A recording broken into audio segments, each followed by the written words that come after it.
آج میرے بیٹے کی دوسری شادی تھی۔ اس کی پہلی شادی کا کیا ہوا یہ میں بھول جانا چاہتی تھی، کیونکہ وہ بہت ہی عجیب سا واقعہ ہوا تھا۔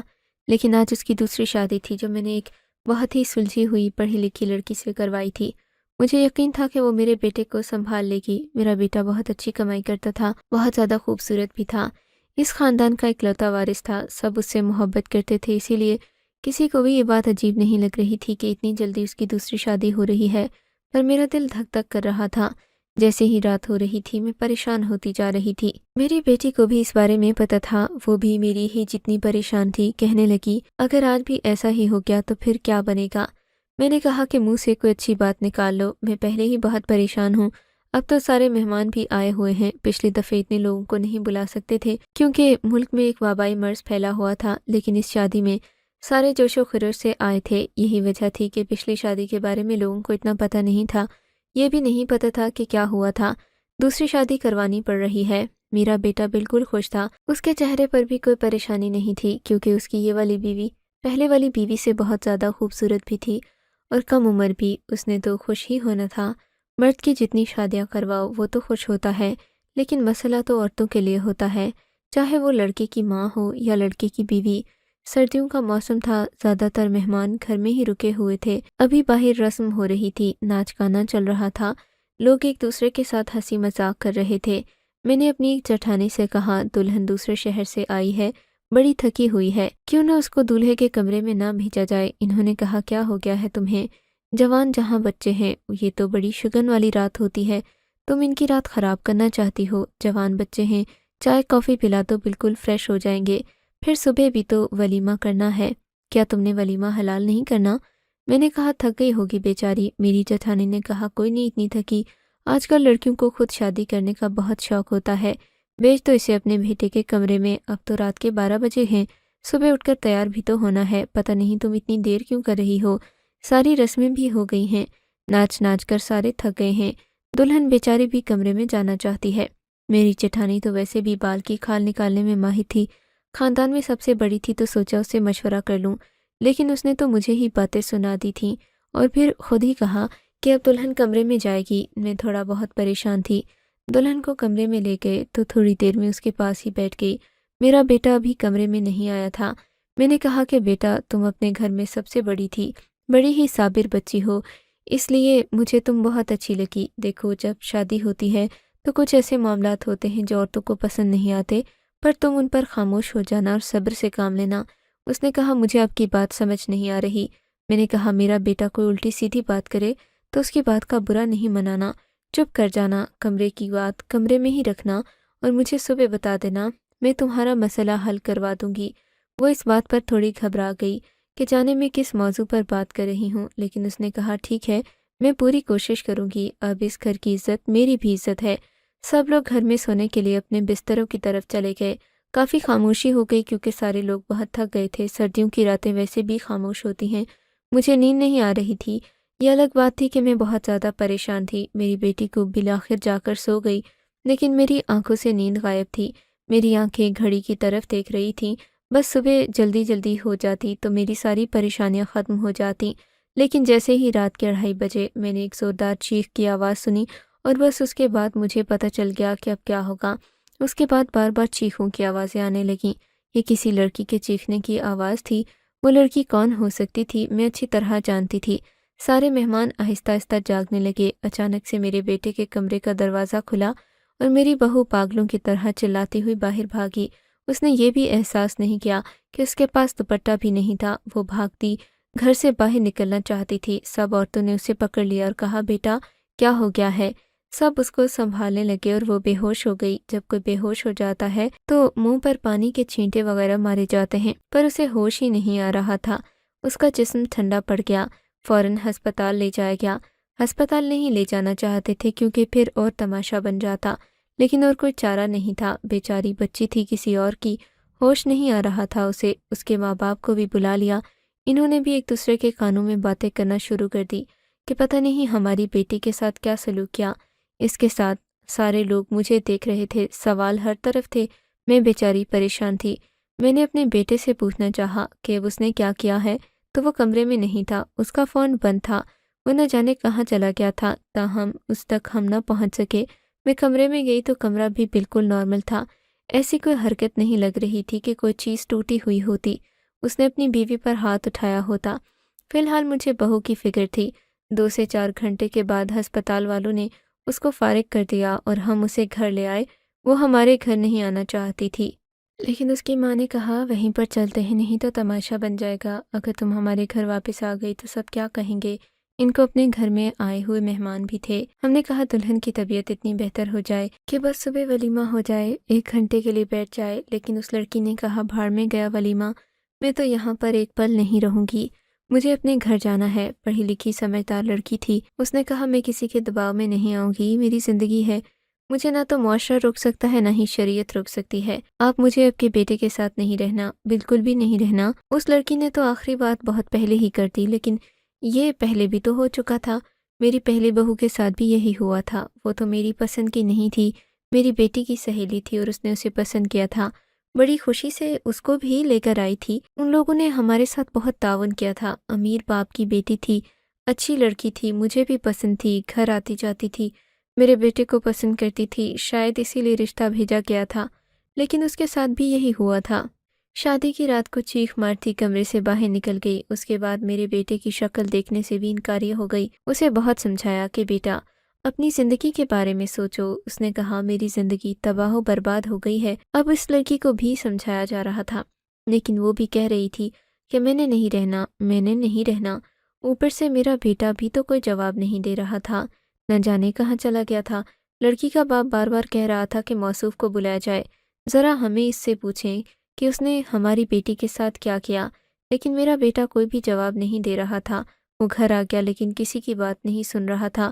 لڑکی واپس چلی گئی، اچھا بھلا تماشا بن گیا، بہت زیادہ بے عزتی ہو گئی، لوگوں نے باتیں بھی سنائی، اور اس کے ماں باپ نے تو میری ذرا بھی عزت نہ چھوڑی۔ ظاہر ہے ان کی بیٹی تھی، جس کے ساتھ اتنا برا ہونا تھا وہ چپ کیوں کر جاتے، اور پھر کون سا ہمارے اپنے تھے، اپنے ہوتے تو شاید زیادہ ہی باتیں سناتے۔ میرا شوہر اس دنیا میں نہیں تھا، سب کچھ برداشت کرنے کے لیے میں اکیلی تھی۔ میری بیٹی بھی میرے بیٹے سے چھوٹی تھی، وہ تو کالج میں پڑھتی تھی، اسے کیا پتہ تھا کہ سب کو کیسے سنبھالنا ہے۔ سب کی باتیں سنتی، صفائی دیتی، میں تھک گئی۔ آہستہ آہستہ لوگ واپس اپنے گھروں کو چلے گئے، اس طرح دن گزرنے لگے، ہمارا بہت تماشا بنا۔